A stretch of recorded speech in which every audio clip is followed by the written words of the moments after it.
కనికరం కలిగిన మా దేవ, మహోన్నతుడా, సర్వాధికారి, నీ ఉన్నతమైన ఘనమైన శక్తివంతమైన నామాన్ని బట్టి ప్రభువా యొక్క ఉదయకాలం మీ నామాన్ని స్తుతించి ఆరాధిస్తూ ఉన్నానయ్యా. నా తండ్రి, మీ భుజబలము చేత ఐగుప్తులో నుండి మా పితరులను వెలుపలికి తెచ్చి వారిని మీరు నాటింపు చేసినందుకు స్తోత్రాలు. రెండవదిగా నా తండ్రి, మా యొక్క స్వనీతిని బట్టి మా సొంత బలమును బట్టి మేము విజయం పొందలేదయ్యా. మీరు మాత్రమే మాకు విజయమును ప్రసాదించినందుకై మీ నామాన్ని స్తుతిస్తున్నాను. మా పట్ల మీకున్న కల్వరి ప్రేమను బట్టి వందనాలు. ఓ దయగలిగిన మా దేవా, నీకు స్తోత్రం. నా ప్రభు, పాపముల చేత అపరాధముల చేత చచ్చిన స్థితిలో ఉన్న నా జీవితాన్ని మీరు ప్రేమించి రక్షించి, నాయనా, మా యొక్క రక్షకుడు మీ ప్రియకుమారుడు యేసుక్రీస్తు ప్రభువారు మరణపు ముళ్ళును ఎరవటం ద్వారా మాకు శుభప్రదమైన నిరీక్షణ రక్షణను ప్రసాదించారు. ఇటు గొప్ప దేవునికి ఏమి రుణం తీర్చుకొనలేక నేను తగ్గించుకుంటూ మీ నామాన్ని హెచ్చిస్తూ మా ప్రభువును ప్రియ రక్షకుడైన యేసుక్రీస్తు వారి పరిశుద్ధ నామములో స్తుతి ఆరాధన సమర్పిస్తున్నాను తండ్రి, ఆమేన్.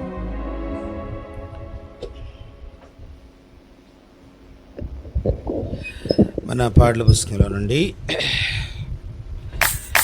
223 యేసుక్రీస్తు నిన్ను పిలిచెనుగా రావేలా ఓ యువక. యేసుక్రీస్తు నిన్ను పిలిచెనుగా రావేల్ ఓ యువక, రావేలా. యేసుక్రీస్తు నిన్ను పిలిచెను రావేలా ఓ యువక, రావేలా ఓ. దుర్దినములు రాకముందే స్మరించుము రక్షకుని. దుర్దినములు రాకముందే స్మరించుము ఘనమైన రక్షణను. నిర్లక్ష్యము చేయకుమా. ఘనమైన రక్షణను నిర్లక్ష్యము చేయకుమా. నీ హృదయము ప్రభుకేమో, ప్రభు జీవముని. యేసుక్రీస్తు నిన్ను పిలిచెనుగా రావేలా ఓ యువక, రావేలా. నీ దేహము దేవునిది, శుద్ధాత్మకు నిలయమది. నీ దేహము దేవునిది, శుద్ధాత్మకు ప్రభుకార్పణ చేయనిదే. పడగొట్టును అపవాది, ప్రభుకార్పణ చేయనిదే. పడగొట్టును అపవాది.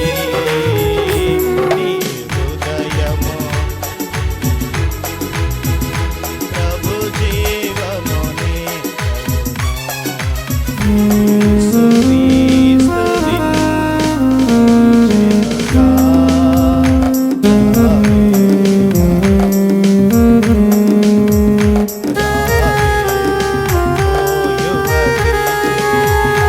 కొరిలేని నీ బ్రతుకు తెరయాయను విరోధికి.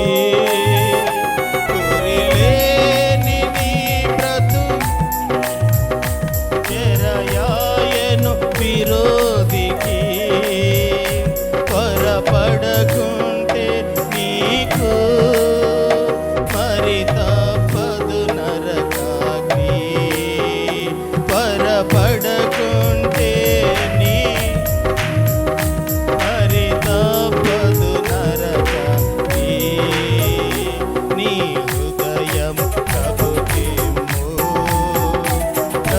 జీవము నీదగునా. యేసుక్రీస్తు నిన్ను పిలచెనుగా. రావే ఓ రావే ఓ యువతి. 11వ అధ్యాయము హెబ్రీ పత్రిక 11వ అధ్యాయం 31వ వచనం.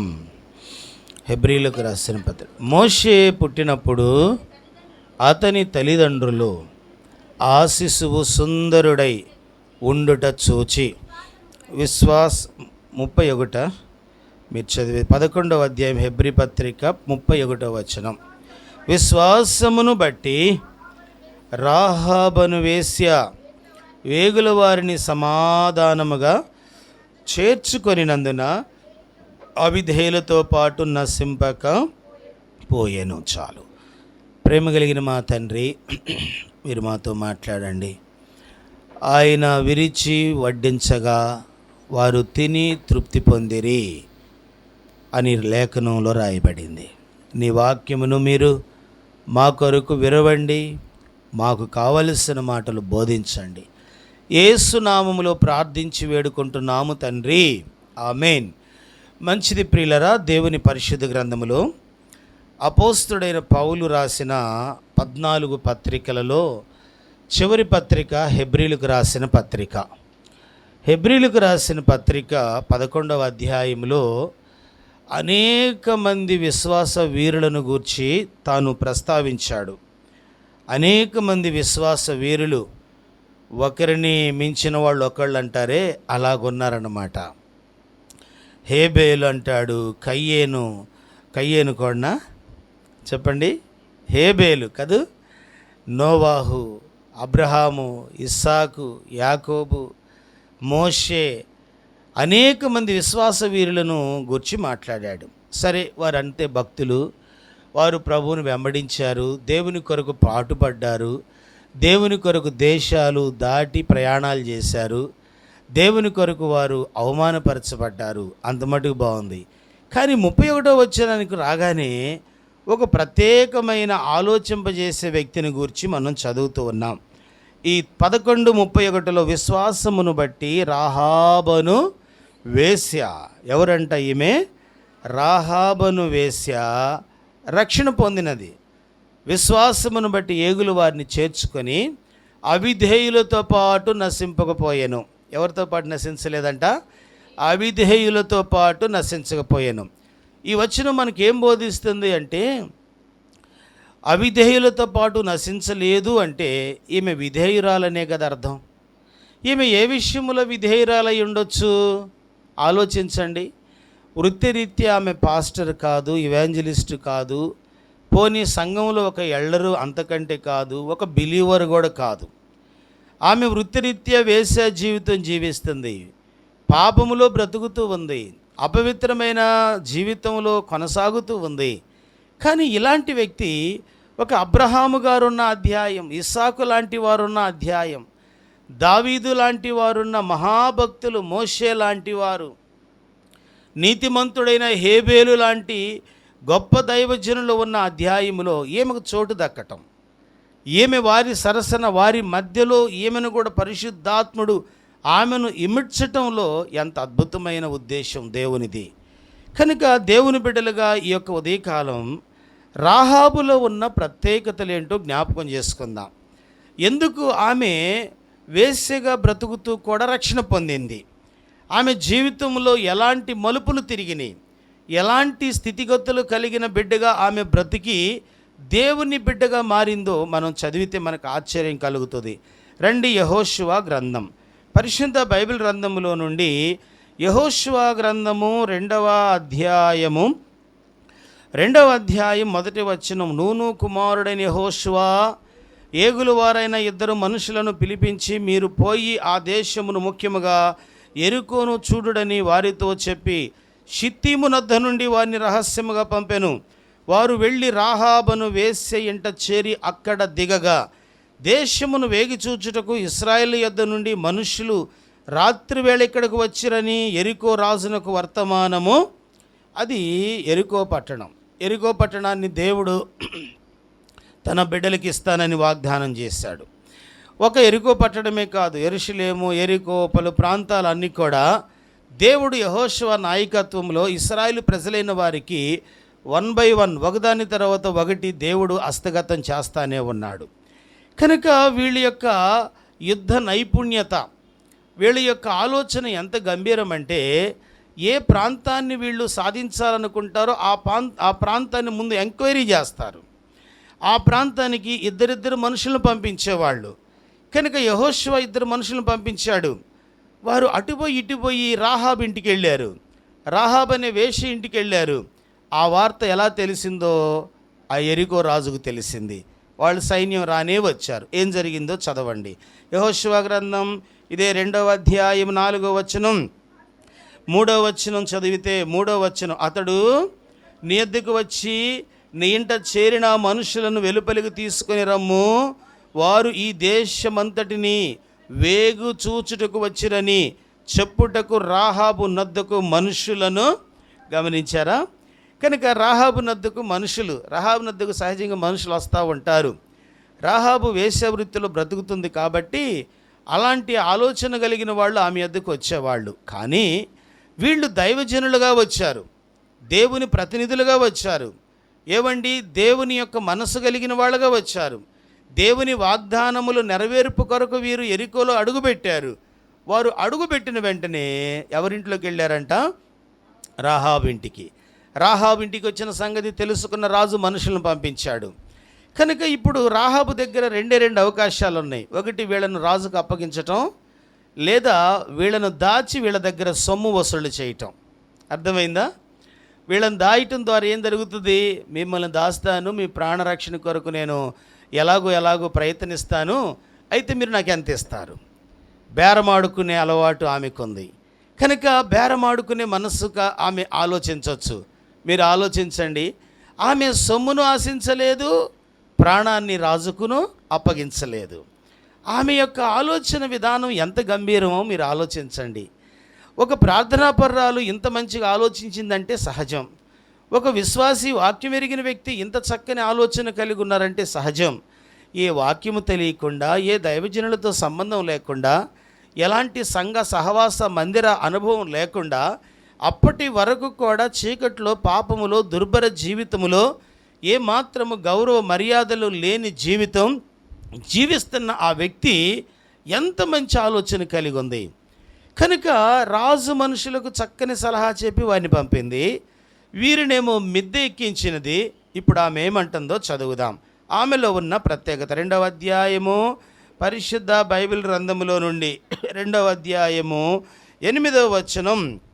ఆ వేగుల వారు పండుగకు మునుపు వారున్న మిద్దె మీదికి వారితో ఇట్లా, నేను యెహోవా ఈ దేశమును మీకు ఇచ్చుచున్నాడనియు, మీ వలన మాకు భయము పుట్టెననియు, మీ భయము వలన దేశ నివాసులందరికీ ధైర్యము చెడుననియు నేను ఎరుగుదును. గమనించారా? రాహాబులో ఉన్న ప్రత్యేకత ఏంటంటే దేవుని శక్తిని ఎరిగిన స్త్రీ.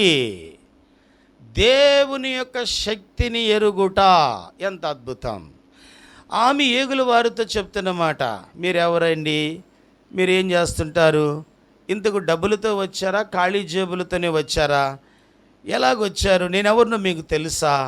ఇలాంటివి ఏం చెప్పుకోవటం లేదు. కానీ వాళ్ళ దగ్గర కూర్చొని మిద్దె మీదకి ఎక్కి నిద్రపోకముందే వాళ్ళతో మాట్లాడుతున్న మాట, ఖచ్చితంగా దేవుడు ఈ దేశాన్ని మీకు ఇస్తాడు, మీ దేవుని గురించిన భయం ఈ దేశంలో ఉంది, కనుక ఈ దేశ ప్రజలందరికీ ధైర్యం లేదు, ఇది నేను ఎరుగుదును. ఈరోజు దేవుని బిడ్డలుగా ప్రభు సన్నిధిలో చేరిన తర్వాత దేవునిని గూర్చి నీవు తేటగా ఎరిగిన వ్యక్తిగా ఉండాలి. కొందరు చూడండి, ఇద్దరు కలిసి సహవాసం చేస్తారు కానీ నిజంగా వారి లోతు వీళ్ళకి తెలియదు.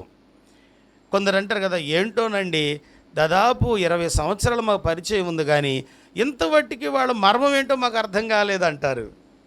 అంటే 20 సంవత్సరాల నుంచి స్నేహం చేసిన కొందరికి ఏం అర్థం కాదు, వాళ్ళ హృదయ స్థితి, వాళ్ళ యొక్క పద్ధతులు వీరికి అర్థం కావు. కనుక అప్పుడప్పుడు మనం చెప్పుకుంటాం, ఏవండి, మనుషుల యొక్క హృదయ స్థితి నీకు అర్థం కాకపోయినా పర్వాలేదు, పెద్ద నష్టం లేదు. బంధువుల యొక్క స్థితిగతులు అర్థం కాకపోయినా పెద్ద నష్టం లేదు. నీవు ఆరాధించే దేవుడు ఎంత గొప్పవాడో ఖచ్చితంగా నీవు అర్థం చేసుకోవాలి. కుటుంబంలో భార్యను గురించి భర్త, భర్తను గురించి భార్య, బిడ్డలు, తల్లిదండ్రులను గురించి, ఏవండి తోడబుట్టిన వాళ్ళని గురించి నీవు అర్థం చేసుకోవటం కొరకు తన మునకలు కావలసి టైం వేస్ట్ చేసుకోవాల్సిన పని లేదు. నీవు ఆరాధించే దేవుడున్నాడు, ఆయన ఎలాంటి వాడో నీవు అర్థం చేసుకో. ఆయన ఎంత ప్రత్యేకత కలిగిన వాడు, ఎంత గంభీరుడు, ఎంత హుందాతనం కలిగిన వాడు, ఆయన ఎంత పరిశుద్ధత కలిగిన వాడో మనం అర్థం చేసుకోవాలి. రాహాబు చెప్పిన మొదటి సంకేతం ఏంటంటే, ఆమె అంటున్నది కదా, యెహోవా ఈ దేశమును మీకు ఇచ్చుచున్నాడని, మీ వలన మాకు భయం పుట్టుననియు, మీ భయము వలన ఈ దేశ నివాసులందరికీ ధైర్యము చెడుననియు నేను. కనుక దేవుని శక్తిని ఎరిగిన స్త్రీ. ఈరోజు దేవుని బిడ్డగా దేవుని శక్తిని నీవు ఎరిగినావా? కనుక ఒక సేవకుడి శక్తి నీకు అర్థం చేసుకోకపోయినా పర్వాలేదు, అది పెద్ద మ్యాటర్ కాదు, ప్రశ్న కూడా కాదు. దేవుని శక్తి, ఆయన వెనుకున్న దేవుడు, ఆ సంఘములో ఉన్న దేవుడు, ఆ సంఘమును నడుపుతున్న దేవుడు, ఆ వ్యక్తిని నడుపుతూ ఉన్న దేవుని శక్తిని మనం ఎరగాలి. రాహాబు ఏగుల వారిని ఎందుకు గౌరవించిందో తెలుసా? ఏగుల వారి ముఖం చూసి కాదు, ఏగుల వారి దేవుణ్ణి ఎరిగిన స్త్రీగా ఆమె మాట్లాడుతుంది. ఏగుల వారి యొక్క దేవుడు మామూలు వ్యక్తి కాదని ఆమెకు అర్థమైంది. బైబిల్ పరిశుద్ధ గ్రంథములో, కీర్తనల గ్రంథములో ఇలాగ రాయబడింది. పరిశుద్ధ గ్రంథం ఆయన ఎంత శక్తిమంతుడో. 65వ కీర్తన దేవుని వాక్యాన్ని చదువుదామా? 65వ కీర్తన పరిశుద్ధ గ్రంథములో నుండి 6వ వచనం. 65వ కీర్తన 6వ వచనం. బలముని నడికట్టుగా కట్టుకొనిన వాడై తన శక్తి చేత పర్వతములను ఏం చేశాడంట? స్థిరపరచువాడు. బలమునే నడికట్టుగా కట్టుకొని తన శక్తి చేత పర్వతాలను. కనుక ఎంత శక్తిమంతుడంటే పర్వతాన్ని ఇటు తీసుకెళ్ళి అటు పెట్టేవాడు. ఒక ఊరిలో ఉన్న కొండవీడు కొండను తీసుకెళ్ళి మరొక ఊరిలో పెట్టగలిగినవాడు. హిమాలయస్లో ఉన్న పర్వతాలను అలాగు లేపి మరొక ప్లేస్లో పెట్టగలిగిన వాడు. తన అధికమైన శక్తి చేత కొన్ని పర్వత శ్రేణులు మనం చూస్తే గుండెలు అదిరిపోతుంటాయి కదూ. అక్కడ నుండి కిందకు చూడలేం, కింద నుండి పైకి చూడలేం. అంత విశాలమైన బ్రహ్మాండమైన కన్నులకు భయాన్ని గొలిపే పర్వతాలను దేవుడు ఏం చేశాడంటే అట్లా స్థిరపరిచాడు. ఒక వస్తువును ఒక గ్లాస్ టేబుల్ మీద నుండి నీ దగ్గరకు తీసుకెళ్ళినట్టే, ఒక పెన్ను జేబులో నుండి పుస్తకం మీద పెట్టినట్టే, ఏవండి ఒక జేబులో ఉన్న హ్యాండ్ కర్చీఫ్ బయటికి తీసినట్టే, అంత ఈజీగా దేవుడు పర్వతాలను ఏం చేశాడంట? స్థిరపరచుకుంటూ వచ్చాడు. దేవుని బిడ్డలుగా మన జీవితాల్లో మనకు మన దేవుని శక్తి అర్థం కావాలండి.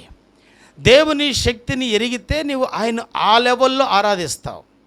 దేవుని శక్తి ఎరిగితే అదే కోణంలో భక్తి చేస్తావు. దేవుని శక్తి మనకి అర్థమైతే అలాగూ ఆయన్ని సమీపించడానికి మనం ఇష్టపడతా ఉంటాం. ఇప్పుడు ఉదాహరణకి మనము ఎవరినైనా కలవాలి అనుకున్న వ్యక్తి ఒకవేళ కలెక్టర్ అనుకోండి, అతని శక్తిని మనం అంచనా వేస్తామా లేదా? మనము కలవాలి అనుకున్న వ్యక్తి ఒక ముఖ్యమంత్రి, ప్రధానమంత్రి అనుకోండి, వారిని మనం అంచనా వేసుకుంటామా లేదా? ఇప్పుడు వాళ్ళ దగ్గరికి ఎట్లాగ వెళతాం మనం? ఒక మంత్రి గారి దగ్గరికి ఎలాగ వెళతాం? ఒక ముఖ్యమంత్రి గారి దగ్గరికి ఎలాగ వెళతాం? ఒక కలెక్టర్ గారిని కలవడానికి ఎలాగ వెళతాం? వాళ్ళ శక్తిని ఆలోచించి, అమ్మో వాళ్ళ దగ్గరికి వెళ్ళేటప్పుడు జాగ్రత్తగా ఉండాలి, మాట్లాడేచ్చు జాగ్రత్తగా ఉండాలి, జాగ్రత్తగా ఉండాలి, నుంచోవటం ఎట్లనో కూర్చోవటం ఎట్లనో వాళ్ళ యొక్క మరి పద్ధతులు ఎలాగుంటాయో అన్నిటినీ తెలుసుకుంటావు. రాహాబుకు దేవుని శక్తి అర్థమైన తర్వాత ఆమె మాటలు మార్చుకుంది, ఆలోచన ధోరణి మార్చుకుంది, ఆమె విధి విధానాలు మార్చుకుంది, ఆమె హావభావాలు మార్చుకుంది. అప్పటి వరకు పాపమే ప్రపంచం అనుకుంటూ బ్రతికిన ఆ స్త్రీ వేదాంతం మాట్లాడుతుంది, పరిశుద్ధత మాట్లాడుతుంది, దైవ తత్వమును గూర్చి మాట్లాడుతుంది, దేవుని మహిమను గూర్చి మాట్లాడుతుంది, దేవుని ప్రజల యొక్క జీవితాలలో దేవుడు చేసిన అద్భుతాలను గురించి మాట్లాడుతుంది. నేను అనుకుంటాను ఇంత సవివరమైన సబ్జెక్టు ఇశ్రాయేలు కూడా చెప్పుంటారేమో. ఆమె చెప్తున్నారు ఏమందో తెలుసా? యెహోషువ గ్రంథం 2వ అధ్యాయం 9వ వచనం. వారు ఆమె మిద్దె మీదకి ఎక్కినప్పుడు వారితో ఇట్లా, నేను యెహోవా ఈ దేశమును మీకు ఇచ్చుచున్నాడని మీ వలన మాకు భయము పుట్టునని, మీ భయము వలన ఈ దేశ నివాసులకు ధైర్యము చెడునని నేను ఎరుగుదును. ఇప్పుడు 10వ వచనం, మీరు ఐగుప్తుల దేశములో నుండి వచ్చినప్పుడు మీ ఎదుట యెహోవా ఎర్ర సముద్రపు నీరును ఎలాగో ఆరిపోజేసెనో, యోర్దాను తీరమునున్న అమోరీల 2 రాజులైన సీహోనును ఓగును మీరేమి చేసిద్దరో, అనగా మీరు వారిని ఎలాగో నిర్మూలన చేసిద్దరో ఆ సంగతి మేము. అబ్బా, ఎంత చక్కని ఇన్ఫర్మేషన్ ఆమె దగ్గర ఉందండి. మీరు ఐగుప్తుల నుండి వచ్చారా? వచ్చామమ్మా. వచ్చిన వాళ్ళకి అర్థం కావటంలే, పాపం దూరంగా ఉన్నామని చెప్తుంది. మీరు ఐగుప్తుల నుండి వచ్చారా? లేదా? వచ్చాం. ఎక్కడికి వచ్చారు? ఎర్ర సముద్రం దగ్గరికి వచ్చాం. పాయలు చేశాడా లేదా? ప్రసంగికురాలు చెప్తుంది. చూసారా, పాయలు చేశాడా లేదా? అంతేనండి. ఆత్మీయంగా ఎదగకపోతే ఎదగని సీనియర్కి ఎదిగిన జూనియర్ బోధకులు అయిపోతారు. అర్థమైందా? ఎదగని సీనియర్కి ఎదిగిన జూనియర్లు ఏమవుతారు? రాహాబు చెప్పండి, ఎవరికి చెప్తుంది? ఏగుల వారితో మాట్లాడుతుంది. ఏగుల వారితో చెప్తున్న మాటలు ఇవి. మీ దేవుడు మామూలు దేవుడు కాదు. వాళ్ళు అడుగుంటారు, ఎందుకు మా దేవుడి గురించి నీకేం తెలుసు అంటే, ఏంటండి, సముద్రాన్ని పాయలు చేశాడు. ఎర్ర సముద్రం పాయలవటం మామూలు విషయమా? కిలోమీటర్ల వెడల్పులో ఎంతో లోతైన సముద్రం రాత్రికి రాత్రి ఆరిన నేలగా నేషనల్ హైవే రోడ్ లాగా మారటం మామూలు విషయమా? గొర్రెలు, మేకలు, కోళ్ళు, రథాలు, మనుషులు, ముసలోళ్ళు, మొత్తుకోళ్ళు అందరూ కూడా చక్కగా దారి మీద నడుచుకుంటూ వెళ్ళారు. 2 వైపుల నీళ్లు గోడల్లా కట్టుకుపోయినాయి. ఇజ్రాయేల్ ప్రజలు చల్లటి వాతావరణం, ఫ్రిడ్జ్లో ఐస్ నిజంగా భద్రంగా ఉన్నట్టు వాళ్ళు చక్కగా బయటికి వచ్చారు. ఇది మా కనులకు ఆశ్చర్యం కలిగింది. ఎంతోమంది దేవుళ్ళని గురించి మేము విన్నాం, దేవతలను గురించి విన్నాం. తమ ప్రజల కొరకు ఎవరు సముద్రాన్ని చేల్చలే, తమ ప్రజల యొక్క విశ్వాసం కొరకు ఎవరు అద్భుతాలు చేయలే. కనుక మీ దేవుడు గొప్ప దేవుడు. దేవుని బిడ్డగా దేవుని శక్తిని ఎరగాలి. అంతటితో ఆమె ఆగకుండా ఆ తర్వాత యోర్దాను వచ్చిందా? వచ్చింది. యోర్దాను దేవుడు ఏం చేశాడు? పైనుండి పారుతున్న నీళ్లను ఏకరాశిగా మార్చాడు, కుప్పబోసాడు. మీకు తెలుసు కదా. అరే, నీకు ఎలా తెలుసమ్మా? అందరితో కాదండి, వాళ్ళ రాజులను కూడా దేవుడు చంపేశాడు. వాళ్ళ పేర్లు కూడా చెప్తుంది. చదువుతారా? రాయబడిన మాటను చదువుతారా? 10వ వచనం, 2 రాజులు, అమోరీల 2 రాజులైన సీహోనును ఓగునకు మీరేమి చేసితిరో, అనగా మీరు వారిని ఎలాగూ నిర్మూలము చేసితారో ఆ సంగతి. కనుక వాళ్ళ పేర్లతో సహా చెప్తుంది. రాజైన సీహోను అంట, రాజైన ఓగు. కనుక ఈమె ఎరికోలో ఉన్నదే కానీ ఆత్మ సంబంధమైన ఇన్ఫర్మేషన్ చక్కగా స్వీకరిస్తుంది. ప్రియ దేవుని బిడ్డగా, ఎరికోలో ఉన్న ఒక స్త్రీ దేవుని శక్తిని గూర్చి తెలుసుకుంటే అర్థమవుతుందా అన్నమాట. ఎరికో అంటే లోకం, పాపం. ఆల్రెడీ హెబ్రీ పత్రిక 11:20-31లో రాహాబును వేశ్య అని రాయబడింది. కనుక అపవిత్రమైన జీవితంలో బ్రతుకుతున్న ఒక స్త్రీ ఏం తెలుసుకుందంట? దేవుడు, దేవుని కార్యాలు, దేవుడు చంపిన రాజులు, దేవుడు చేసిన అద్భుతాలు మందిరంలో ఉండి నువ్వు తెలుసుకోకపోవటం ఎంత అవివేకం. ఎరికోలో ఉన్న వ్యక్తికి అర్థమైంది. జీవ గ్రంథమును వింటూ చదువుతూ ఉన్న మనకు అర్థం కాకపోవటం, దేవుని పరిశుద్ధుల సహవాసమును కలిగిన మనకు అర్థం కాకపోవటం ఎంత శోచనీయం. కనుక దేవుని బిడ్డలుగా మన జీవితాల్లో దేవుని శక్తిని ఎరిగిన వారిగా ఉండాలి. అపోస్తలుడైన పౌలు ఒక అద్భుతమైన మాట అంటాడు. చదువుతారా? ఫిలిప్పీయులకు రాసిన పత్రిక. అపోస్తలుడైన పౌలు ఫిలిప్పీయులకు రాసిన పత్రిక 3వ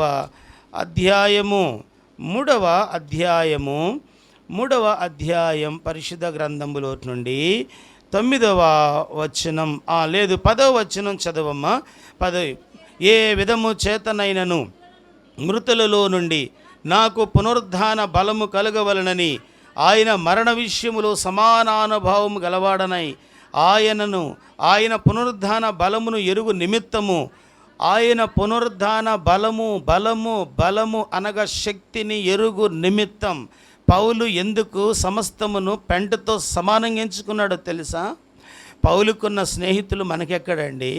పౌలుకు ఆసియాలో స్నేహితులు ఉన్నారు, వేదాంత కళాశాలలో స్నేహితులు ఉన్నారు, రాజకీయ నాయకులు, మినిస్టర్లు పౌలు స్నేహితులై ఉన్నారు. పౌలుకు ధర్మశాస్త్రము అద్భుతంగా ధ్యానించిన వాడు, ధనము కలిగిన వాడు. బైబిల్ పండితులు ఏమంటారంటే పౌలు సౌలుగా ఉన్నప్పుడు సంపాదించిన ఆస్తి 200 కోట్లు అంటారు. ఎంత సంపాదించాడంట? 200 కోట్లు.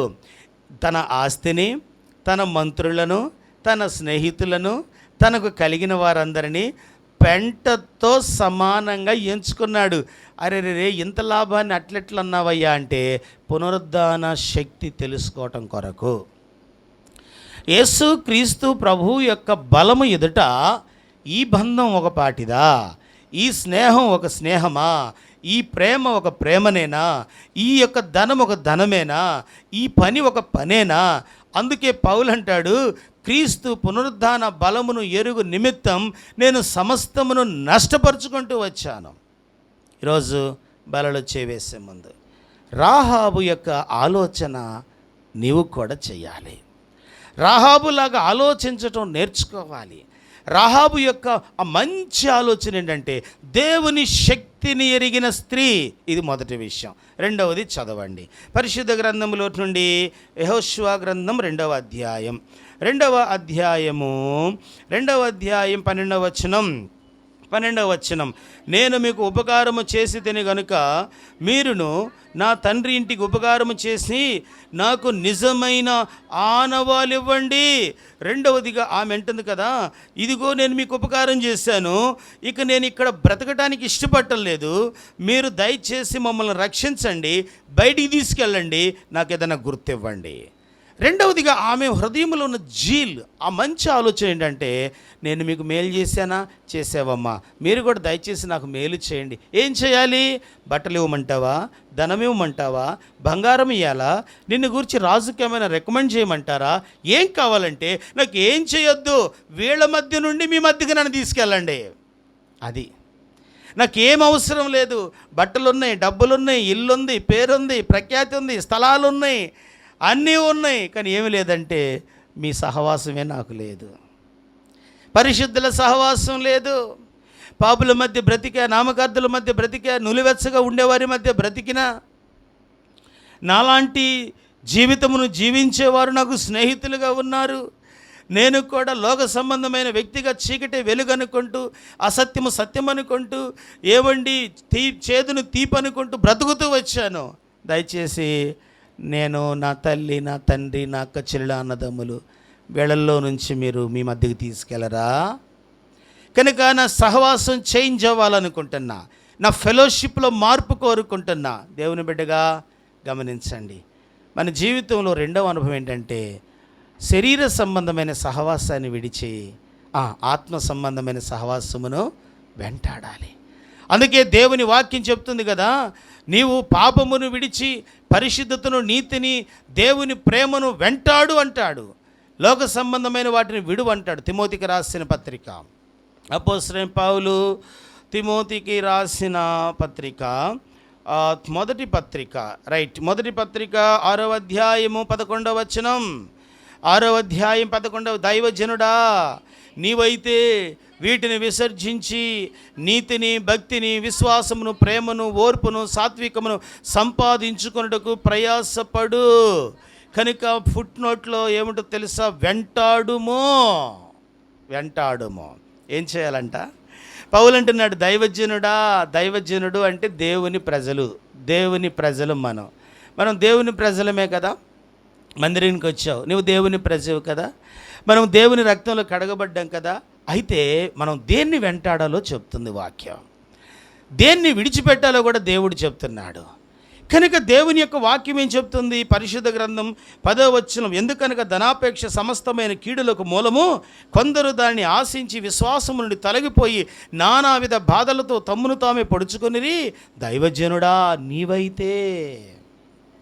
నీవైతే అప్పుడప్పుడు బిడ్డలతో అంటాం, అరే నువ్వు అందరిలాగా ఉండకూడదు, అమ్మాయి నువ్వు అందరిలాగా ఉండకూడదు, వారితో వీరితో కలిసి కూర్చోకూడదు, వారితో వీరితో కలిసి ఫోటోలు దిక్కకూడదు, వాళ్ళతో వీళ్ళతో కలిసి నువ్వు ప్రయాణం చేయకూడదు. ఎందుకు మమ్మీ అంటే, నీవు ఇలాగుండాలి, నువ్వు అలాగుండాలి. ఒక తల్లిగా నీ బిడ్డలకి ఎలా చెప్పుకుంటావో పరలోకములున్న దేవుడు కూడా నీతో అలాగే మాట్లాడుతున్నాడు. నువ్వు రక్షణ పొందినావు, మారు మనసు పొందినావు, బలలో చేయి వేస్తున్నావు, నా ప్రభా నా దేవాన్ని ఆరాధిస్తున్నావు, ఇది నా శరీరము నా రక్తం అని చెప్పగా పరీక్షించుకొని తిని త్రాగి నిత్య జీవానికి సిద్ధపడుతున్న విశ్వాసివి నీవు. కనుక ఎరికోలో ఉంటావా? ఆమె ఎరికోలో నుంచి బయటికి రావటానికి తాపత్రపడుతుంది. ఎరికోలో ఇల్లున్నది, అయినా పెద్ద లెక్క చేయటల్లా. ఎరికోలో ఫ్లాట్లు కొని ఉంటుంది, ఎందుకంటే డబ్బు సంపాదన ఎక్కువ ఉంది కదా. ఫ్లాట్లు గుర్తుకు రావటల్లా. ఎరికోలో ఫ్రెండ్స్ ఉన్నారు, ఫ్రెండ్స్ గుర్తుకు రావటల్లా. ఎరికోలో అక్కడక్కడ రక్త సంబంధులు ఉండుంటారు, వాళ్ళు కూడా గుర్తుకు రావటల్లా. వారందరి మధ్య నుంచి మీ మధ్యకు నన్ను తీసుకెళ్ళండి. రెండవ అనుభవం ఏంటి? ఆమెలో ఉన్న ప్రత్యేకత ఏంటంటే సహవాసము మారినది. ఈరోజు దేవుని బిడ్డగా నీవు కూడా చెప్పండి, లోక సహవాసములో నుండి ఆత్మ సహవాసములోకి రావాలి. లోక సంబంధమైన మనుగడలో నుండి, లోక సంబంధమైన బంధకంలో నుండి బయటికి రావాలి. బైబిల్లో పౌలు ఈ మాట అన్నాడు. కొరింథీయులకు రాసిన మొదటి పత్రిక, పరిశుద్ధ గ్రంథములో నుండి కొరింథీయులకు రాసిన మొదటి పత్రిక రెండవ పత్రిక 6వ అధ్యాయం 14వ వచనం. రెండవ పత్రిక 6వ అధ్యాయం, మీరు అవిశ్వాసులతో జోడిగా ఉండకుడి, నీతికి దుర్నీతికి ఏమి సాంగత్యము, వెలుగునకు చీకటితో ఏమి పొత్తు, వెలుగు క్రీస్తునకు బెలిహాలతో ఏమి సంబంధము, విశ్వాసికి అవిశ్వాసితో విశ్వాసికి పాలు. అబ్బా, ఎంత చక్కగా చెప్తున్నాడు. కొరింథీ సంఘస్థులు అలా ఉన్నారు. కొరింథీ సంఘస్థులు మొదటి అధ్యాయం మొదటి పత్రిక చూస్తే వారు కొట్లాటల్లో ఉన్నారు, గొడవల మధ్య ఉన్నారు, శరీరులుగా ఉన్నారు. 3వ అధ్యాయం చూసినట్లయితే వారు అవివేకులుగా ఉన్నారు, క్రీస్తు యొక్క శక్తిని వారు గుర్తించని స్థితిలో బ్రతుకుతున్నారు. ప్రియులారా గమనించండి. అందుకే దేవుడు అన్నాడు కదా సేవకుడి ద్వారా, మీరు అవిశ్వాసులతో జోడిగా అంటే వాళ్ళతో ఈక్వల్గా నీవు నడవకూడదు. అది విషయం. వాళ్ళు ముందు వెళ్తున్నారనుకోండి, నువ్వేం చేయాలి? ఇప్పుడు ఉదాహరణకి మనకు గిట్టనోళ్ళు పడనోళ్ళు మనకి ఎదురవుతున్నారు, పూర్తిగా బద్ధశత్రువులు అనుకోండి. ఏం చేస్తాం మనం? కాసేపు అట్లా ఒక బ్రేక్ ఇస్తాం కదా. ప్రయాణాన్ని ఏం చేస్తాం? అట్లా 1 నిమిషం ఆగుతాం. ఎందుకు? ఆ వచ్చే వ్యక్తికి నాకు మాటలు లేవు. అది లోకం. అయితే ఆత్మీయంగా మారు మనస్సు లేని వ్యక్తికి, రక్షణ లేని వ్యక్తికి, పాపములో కొనసాగుతున్న వ్యక్తి, వాళ్ళని ప్రేమించొద్దని దేవుడు చెప్పటంలే. వాళ్ళ కోసం నువ్వు ప్రార్థించాలి, వాళ్ళ కొరకు నువ్వు వెల చెల్లించాలి, వాళ్ళ రక్షణ కొరకు నువ్వు కన్నీరు గార్చాలి. కానీ వాళ్ళతో కలిసి నడవకూడదు. అది విషయం. వాళ్ళతో ఏం చేయకూడదంట? కలిసి నడవకూడదు. దేవుని వాక్యములో విశ్వాసికి అవిశ్వాసికి పాలెక్కడది, బెలియాలకు క్రీస్తుకు ఏంటి సంబంధం, చీకటికి వెలుగుకు ఏమి పొత్తు?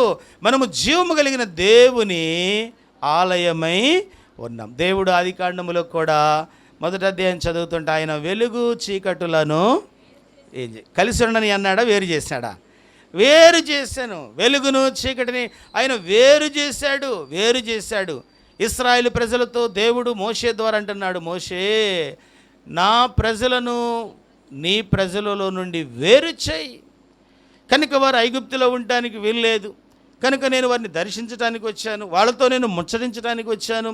ఈ ఆచార సంబంధమైన వ్యవహారాల నుంచి వారిని నువ్వు ప్రత్యేకించు. మోషే నా ప్రజలు నీ ప్రజల్లో నుండి ఏం చేయమన్నాడు? వేరు చేయమంటున్నాడు. ఈరోజు దేవుని బిడ్డగా నీవు వేరైన వ్యక్తిగా ఉండకపోతే ఆత్మీయంగా ఎంగిలి చేయబడిన వ్యక్తిగా మారతావు. ఎంగిలి నీళ్లు ఎవరు ఇష్టపడరు, ఎంగిలి భోజనాన్ని కూడా ఇష్టపడరు. తిని పడేసిన ఇస్త్రాన్ని మనం తినడానికి ఇష్టపడం. ఒకరోజు దైవజనుడు డిఎల్ మోడీ అనే గొప్ప దైవజనుడు, ప్రపంచంలో క్రైస్తవ మిషనరీలలో ఒక గొప్ప అగ్రగణ్యుడు, ఒక డ్యాన్సర్ దగ్గరికి వెళ్ళాడు సువార్త చెప్పాలని వెళ్ళాడు. ఆయన గొప్ప దైవజనుడని ఆమెకు తెలుసు, ఈమె గొప్ప డ్యాన్సర్ అని ఈయనకు తెలుసు.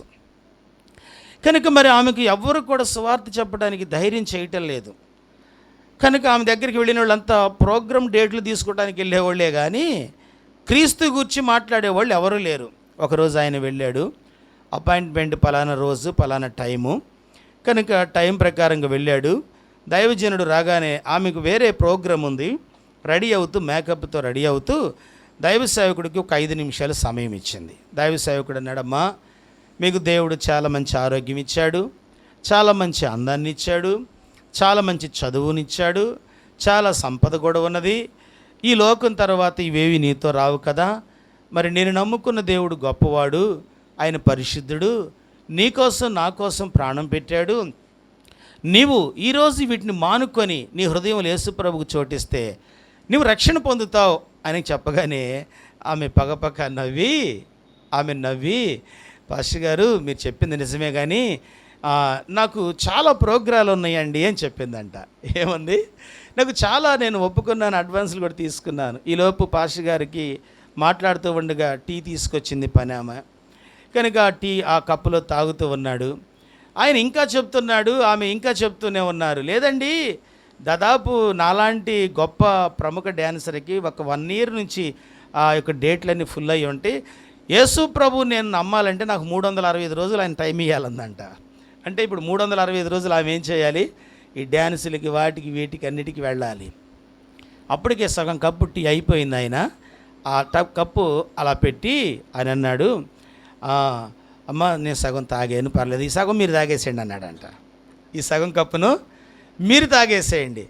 వెంటనే ఆమె సీరియస్ అయింది. ఏంటి, మీరు ఎంగిల్ చేసిన కప్పు నేను తాగాలా అందంట. డిఎల్ మూడీ గారిని ఏముంది, మీరు ఎంగిల్ చేసి అక్కడ పెట్టిన కప్పు నేను తాగాలా? అప్పుడు ఆయన అన్నాడు, నేను గొప్ప దైవజనుడిని, నువ్వేమో డాన్సరు, అసలు నా ఎంగిల్ కప్పు కూడా నీకు ఇవ్వకూడదు. కానీ పాపముల చేత అపరాధముల చేత చచ్చిన స్థితిలో ఉన్న మనలను, పాపముల చేత అపరాధముల చేత కుళ్ళిపోయిన మానవుని ఇంకను 300 రోజులు నీవు లోకం చేత ఎంగిలి చేయబడితే దేవుడు నిన్ను స్వీకరించాలా అని అడిగాడంట. ఓ కప్పులో ఉన్న టీయే ఎంగిలిది అని నువ్వు మాట్లాడేవే, ఇంకా ఇంకా ఇంకా తెలిసి తెలిసి ఎరిగి ఎరిగి, ఏం పాట అది?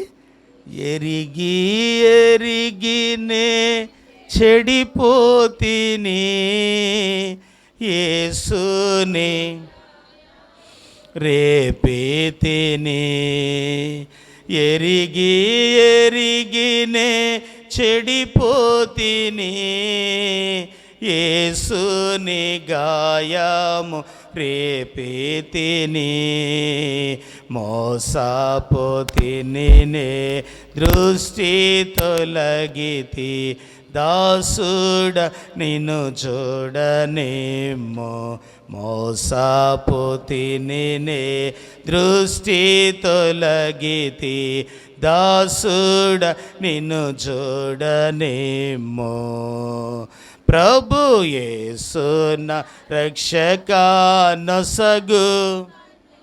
ఏ కన్నులు కావాలి? ఏ కన్నులు కావాలి? ఆయన చూడగలిగిన కన్నులు, ఆయన్ని తెలుసుకోగలిగిన కన్నులు, ఆయన్ను అంగీకరించగలిగిన కన్నులు.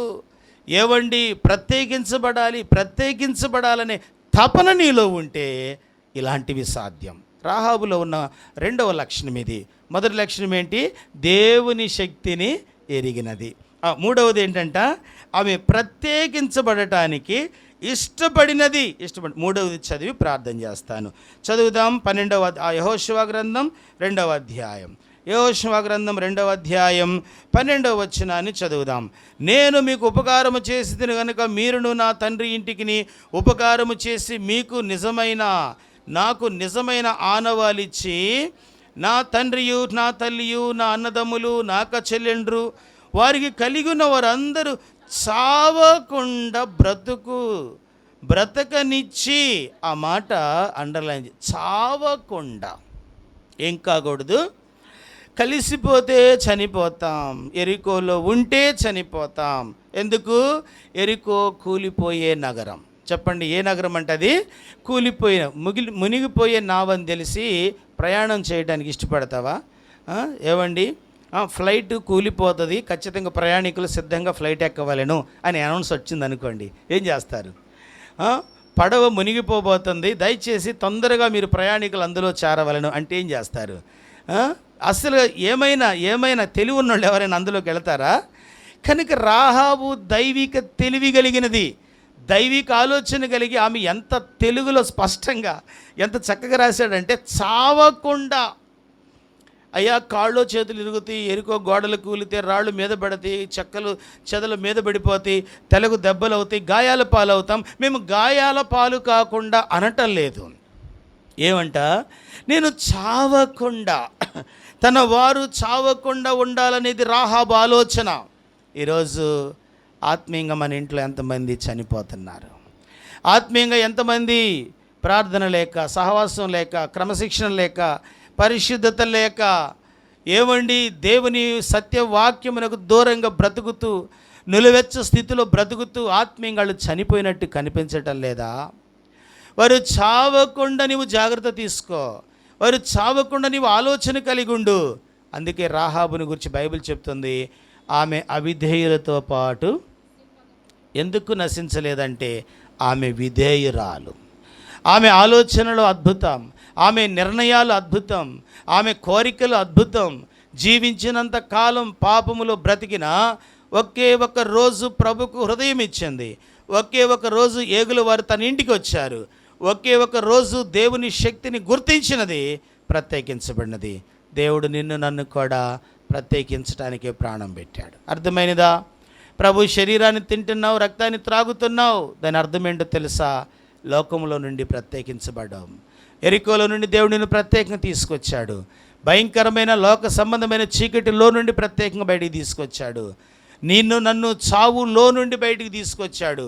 103వ కీర్తన, సమాధిలో నుండి ఆయన నా ప్రాణమును, సమాధిలోకి వెళ్ళిపోయాం. మీరు మీ పాపముల చేతను అపరాధముల చేతను ఎలాగున్నాం? ఎఫెసీ పత్రిక 2వ అధ్యాయం 1వ చచ్చిపోయాం. కనుక చనిపోయిన స్థితిలో ఉన్న నిన్ను బ్రతికించిన శరీరం, చనిపోయిన స్థితిలో ఉన్న మనలను కడిగిన రక్తం, ఇప్పుడు మనం క్రీస్తులో బ్రతికాం, క్రీస్తులో ఆరాధిస్తున్నాం, క్రీస్తులో ఆనందిస్తున్నాం, క్రీస్తులో ఆయన బిడ్డలుగా మార్పు చెందినాం, క్రీస్తులో దేవుని యొక్క వధువుగా సిద్ధపడుతున్నావు. ప్రభు రాబోతున్నాడు, ఎత్తబడతావు. మోకరించు, ప్రార్థన చేసుకున్నాం. ప్రభువా, నన్ను కనికరించయ్యా, నేను నీ మహిమ కొరకు బ్రతుకుతాను నాయనా, నన్ను నూతనపరచు. నేను కూడా అనేక విషయాల్లో బలహీనరాలుగా ఉంటున్నానయ్యా. రాహాబు లాంటి నిష్ట నాకు దయచేయి. ప్రార్థన చేసుకుంటావా? ప్రభు బల్లో చెవిపోతున్నావు కదా. ఆయన నిన్ను ప్రేమించాడు. రాహాబు ఇంటికి ఏగుల వారిని పంపినట్టే ప్రియ సహోదరుడా, సహోదరి, నీ యొద్దకు దేవుడు తన సేవకులను పంపలేదా? నీ యొద్దకు దేవుడు తన వాక్యాన్ని పంపలేదా? నీ యొద్దకు దేవుడు నిజముగా ఆయనే దిగి రాలేదంటారా?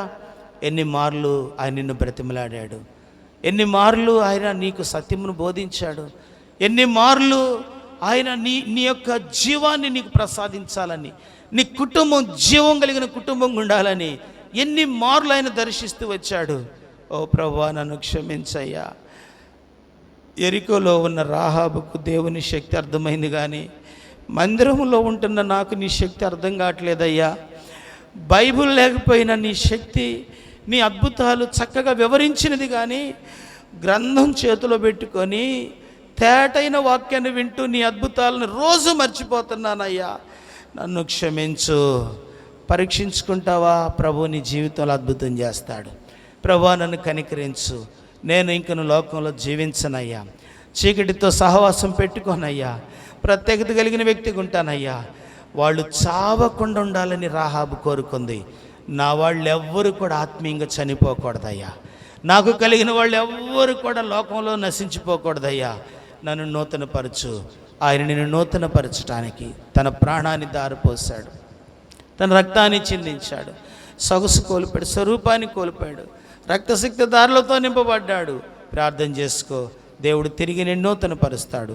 ఒక శక్తివంతమైన బిడ్డగా నిన్ను మార్చడానికి దేవుడు ఇష్టపడుతున్నాడు. తిరిగి నిన్ను కడిగి నూతనపరిచి ఆయనకు ప్రియమైన సంతతిగా చూడాలని ఆశపడుతున్నాడు. అట్టి కృప పరిశుద్ధాత్ముడు మనకు అనుగ్రహించినట్లు ప్రార్థనాపూర్వకంగా ప్రభు బలను సమీపిద్దాం.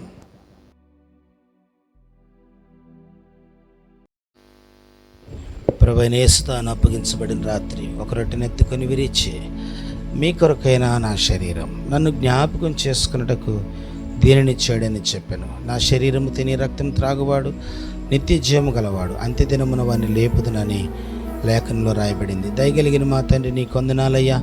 మా కొరకు విరవబడిన మీ శరీరాన్ని బట్టి మీ నామాన్ని స్తుతిస్తున్నాను. ఓ తండ్రి, నీ కృపకై నీ ప్రేమకై స్తోత్రాలు నాయన. నీ దయను బట్టి వందనాలు. మమ్మలను కూడా లోకమనే నా తన ఎరికోలో నుండి బయటికి తీసుకురావటం కొరకు మేము చావవలసిందై ఉండగా మాకు బదులు మీరు చనిపోయారు.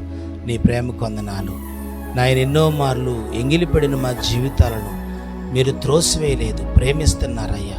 నీ ప్రేమకు వందనాలు చెల్లిస్తూ మాకు ఇచ్చిన రక్షణకు, మీరు చేసిన త్యాగమునకు ఏమి రుణం తీర్చుకోలేక స్తుతి ఆరాధన యేసు నామములో సమర్పిస్తున్నాను తండ్రి, ఆమేన్. మీ వద్దకు ప్రభు పాత్ర వచ్చినప్పుడు పరీక్షించుకుంటూ తీసుకోండి.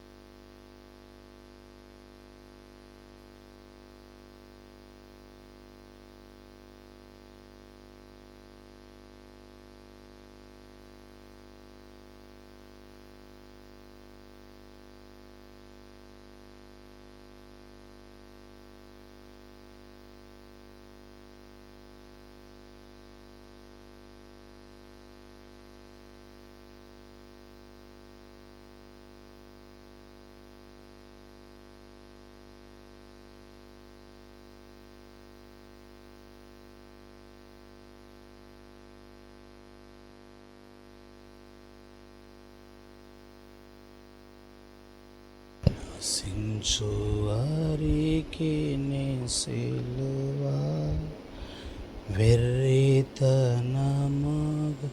ఉన్నది, రక్షింపబడుచున్న పాపికి దేవుని శక్తి ఉన్నది. నీ రక్తమే నన్ను శుద్ధీకరించు, నీ రక్తమే నా బలము. ప్రేమ కలిగిన తండ్రి, నీ కొందనాలు. మా కొరకు కార్చిన అమూల్యమైన యవన రక్తాన్ని బట్టి మీ నామాన్ని స్తుతిస్తున్నాను. ద్రాక్ష పండు గానుగుల పడి చితికిపోయి రసం కార్చినట్లు మా కొరకు నలిగిపోయారు, సొగసు స్వరూపాన్ని కోల్పోయారు. నీ ప్రేమకై వందనాలు చెల్లిస్తూ స్తుతి ఆరాధన యేసు నామములో సమర్పిస్తున్నాను తండ్రి, ఆమేన్. మీ వద్దకు ప్రభు పాత్ర వచ్చినప్పుడు పరీక్షించుకుంటూ తీసుకోండి.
ప్రతి ఘోర పాపమును కడుగును మన యేసయ్యా రక్తము. ప్రతి ఘోర పాపమును కడుగును మన యేసయ్యా. బహు దుఃఖములో మునిగినే చెమట రక్తముగా మారెనే యేసు రక్తము రక్తము రక్తము. ప్రేమ కలిగిన మా తండ్రి, ఘనమైన దేవా, బలలో చేవేసిన బిడ్డలను బట్టి మీ నామాన్ని స్తుతిస్తున్నాను. ఎవరైనా బలహీనులుగా ఉండి చేవేస్తే దయతో క్షమించండి. నీ కృపను, నీ కనికరాన్ని మేము కోరుకుంటున్నాం. చాలిన దేవుడిగా, నమ్మదగిన తండ్రిగా మీరు మాకున్నందుకు స్తోత్రాలు. నీ ప్రేమ మంచితనాన్ని బట్టి స్తోత్రం. ఇంకను అనేక ఆత్మలు బలలో చేయవలసిందుండగా అనేకులు చేర్చబట్టుకు సహాయం చేయండి. మహిమ పొందండి. కృపను కోరుకుంటూ యేసు నామములో ప్రార్థించి వేడుకుంటున్నాం తండ్రి, ఆమేన్. నిలబడదాం.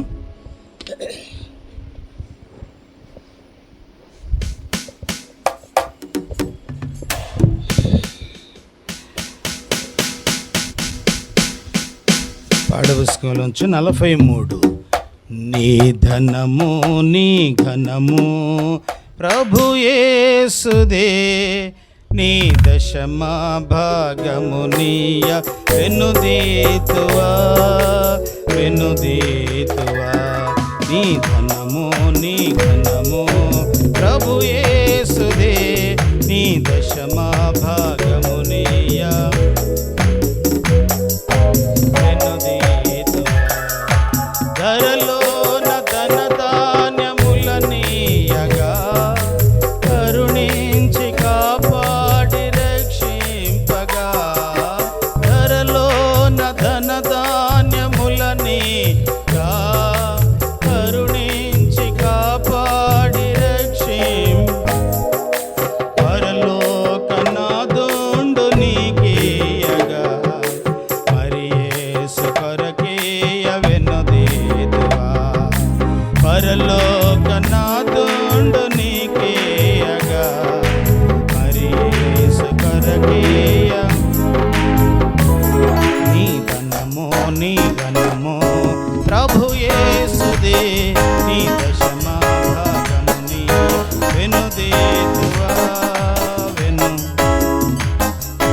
కలిగించే సకలంబు సమృద్ధిగా తొలగించే పలు బాధ భరితంబులు. కలిగించే సకలంబు సమృద్ధిగా తొలగించే పలు బాధ. బలియాయని పాపములకేసువే, చెలువంగ ప్రభుకే చింతింతువా.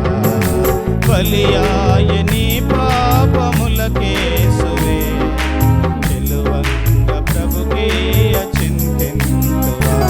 నీ ధనము నీ ప్రభు యేసుదే, వెనుదీతువా వెనుదీతువా. మంచిది ప్రియులారా, దేవుని కృప ద్వారా మరి మొన్న చక్కగా ఉపవాస ప్రార్థన జరిగినది. చాలా సంతోషం. సంఘం అంతటి కొరకు, మరి వచ్చిన వారి కొరకు, రాని వారి కొరకు కూడా ప్రతి కుటుంబం కొరకు సంఘం ప్రార్థన చేయటం జరిగింది.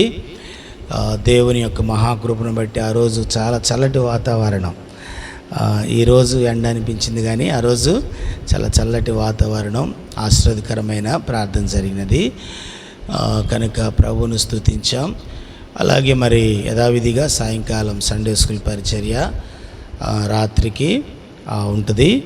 మరి బుధవారం యథావిధిగా బైబిల్ స్టడీ, శనివారం సంఘ ప్రార్థన. దొండపాడులో ఇప్పుడు ఇది అయిన తర్వాత బయలుదేరి వెళతాం. అక్కడ 12 గంటలకు ఆరాధన స్టార్ట్ అవుతుంది. 12:30కి అక్కడ వర్తమానం చేయాలి. ప్రార్థన చేయండి. మరి అక్కడ మంగళవారం, ఇక్కడ మనకి బుధవారం. అక్కడ శుక్రవారం, మనకిక్కడ శనివారం. ఆదివారం అక్కడ ఇక్కడ 2 స్థలాల్లో ఆరాధన ఉంటుంది. దయచేసి అనుదిన ప్రార్థనలో జ్ఞాపకం చేసుకోండి. బలహీనుల కొరకు ప్రత్యేకించి ప్రార్థన చేయండి. సంఘ శ్రేయస్సు కొరకు మనమందరం కూడా రాహాబులాగా దేవుని కొరకు బ్రతకాలి. దయచేసి ఈ విషయాలు జ్ఞాపకం చేసుకోండి. ప్రార్థన చేసుకుందాం. ప్రేమ కలిగిన మా తండ్రి, ఘనమైన దేవా, నీ కొందనాలయ్యా. నీ మహాప్రేమ వాత్సల్యతలను బట్టి మీ నామాన్ని స్తుతిస్తున్నాను ప్రభా. మీరు ఈ దినం మాతో మాట్లాడుతూ వచ్చిన మీ లేఖన సత్యములన్నిటిని బట్టి వందనాలు. గొప్ప దేవుడు, చాలిన దేవుడు, నమ్మదగిన వాడిగా మీరు మాకున్నారు. మా పట్ల మీకున్న కలవరి ప్రేమను బట్టి స్తోత్రాలయ్యా. ఆమె అవిధేయులతో పాటు నశించలేదు. ఒక రాహాబు, ఆమె వేశ్య వృత్తి కలిగిన స్త్రీ. అలాంటిది మోషే, అబ్రహాము, నా తండ్రి దావీదు, దానియేలు, ఇలాంటి వారి ప్రక్కన ఆమె పేరు చేర్చబడటం చాలా ఆశ్చర్యం. కారణం ఏంటో మాట్లాడారు. ఆమె దేవుని శక్తిని ఎరిగిన స్త్రీ అని. 2, తన ప్రజలలో నుండి ప్రత్యేకతను కోరుకున్న వ్యక్తి అని. 3, తన వారెవ్వరూ చావకూడదని ఆశించిన వ్యక్తి అని మీరు మాతో మాట్లాడినందుకు స్తోత్రం. మా జీవితాల్లో మేము కూడా ప్రభువా, మా కుటుంబాల క్షేమం కోరుకునేవారిగా, మా బిడ్డల క్షేమం కోరుకునేవారిగా, ఇంకా రక్షణ లేక పాపములో కొనసాగుతూ నులివెచ్చగా బ్రతుకుతున్న వారి యొక్క రక్షణ కొరకు దేవుని మందిరానికి రాక దూరంగా బ్రతుకుతూ బాగానే ఉన్నాములే అనుకుంటున్న వారి కొరకు మేము భారముతో ప్రార్థించడానికి సహాయం చేయండి. మాకు రాహాబుకున్న భారాన్ని మా హృదయాల్లో పెట్టండి అయ్యా. మీ దయను, మీ కృపను, మీ కనికరాన్ని మేము కోరుకుంటున్నాం. అనేక మంది బలహీనులుగా ఉన్నారు, రాలేకపోయినారు. దయతో క్షమించండి. వారికి ఉన్న శారీర బలహీనతలను చెడిపించండి. రాణి సిస్టర్ వాళ్ళ నాన్నగారు రవికుమార్ గారిని దర్శించండి. బిడ్డను స్వస్థపరచు నాయన. మీ రక్తంలో కడుగు శుద్ధునిగా చేయి, అద్భుతం చేయి నాయన. సంఘములో నా తండ్రి అనేక బలహీనతల చేత ఉన్నవారు ఉన్నారు. ప్రతి వారిని మీరు దర్శించండి. వారికి ఉన్న శారీర బలహీనతల నుంచి, మానసిక బలహీనతల నుంచి, ఆర్థిక ఇబ్బందుల నుంచి మీరు విడిపించండి. ప్రతి కుటుంబంలో శాంతి, సంతోషం, సమాధానం సమృద్ధిగా దయచేయి ప్రభువా. మేము నీ మహిమ కొరకు జీవించు వారిగా చేయండి. మా దేశాన్ని, మా రాష్ట్రాన్ని, మా జిల్లాని, మా పట్టణాన్ని మీరు కాపాడి రక్షించు నాయన. మరి సుధక్క వాళ్ళ అమ్మగారిని కూడా స్వస్థపరచండి. విక్టోరియమ్మను బలహీనతలన్నిటి నుంచి విడిపించండి ప్రభువా. నాయన భారతమ్మ మోకాళ్ళ ఆపరేషన్ జరిగింది నాయన. తల్లిని మీరు స్వస్థపరచండి, మీ రక్తంలో కడగండి.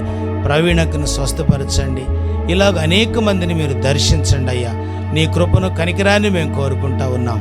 నిన్ను స్వస్థపరిచే యెహోవాను నేనే అని మీరు చెప్పారు కదా. అలాగూ మీరు అద్భుత కార్యాలు జరిగిస్తారని నమ్మి స్తుతిస్తున్నాం. ఎంతోమంది మిషనరీలు, దైవజనులు, కాపరులు, సేవకులు, సువార్థికులు వారి క్షేమం కొరకు ప్రార్థిస్తున్నాం. మా జిల్లా, మా దేశం, మా యొక్క రాష్ట్రం, మా జిల్లా, పట్టణం ప్రజల కొరకు ప్రతి ఇంట రక్షకుడు ఉండాలి. ప్రతి వ్యక్తిలో రక్షకుడికి చోటు ఉండాలి. అలాగూ బ్రతుకుటకు సహాయం చేయి ప్రభువా. మీరు త్వరగా రాబోతున్నారు. మేము నాయన కలిపి చెరిపెడి వారితో కలిసి జీవించక ప్రత్యేక జనాంగముగా నీ కొరకు బ్రతుకుటకు సహాయం చేయి. రేపు మీరు వచ్చినప్పుడు ఎత్తబడే గుంపులో మమ్మల్ని స్థిరపరచండి అయ్యా. మహిమ పొందండి. మీ దయను కోరుకుంటూ దండపడి వెళుతున్నాం. పరిచర్య దీవెనకరంగా చేయి. నాకున్న జలుబు, బలహీనత, నీరసం నుంచి విడిపించండి. శక్తినివ్వండి, కృప చూపండి. మహిమ, ఘనత, ప్రభావాలు మీ నామానికి ఆరోపిస్తూ సేవకుడికి ఇచ్చిన కానుకలు దీవించు.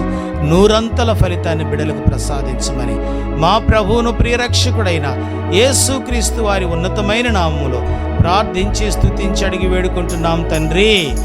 ఆమేన్. నా దీపమును వెలిగించువాడు నా చీకటిని వెలుగుగా చేయును. నా దీపమును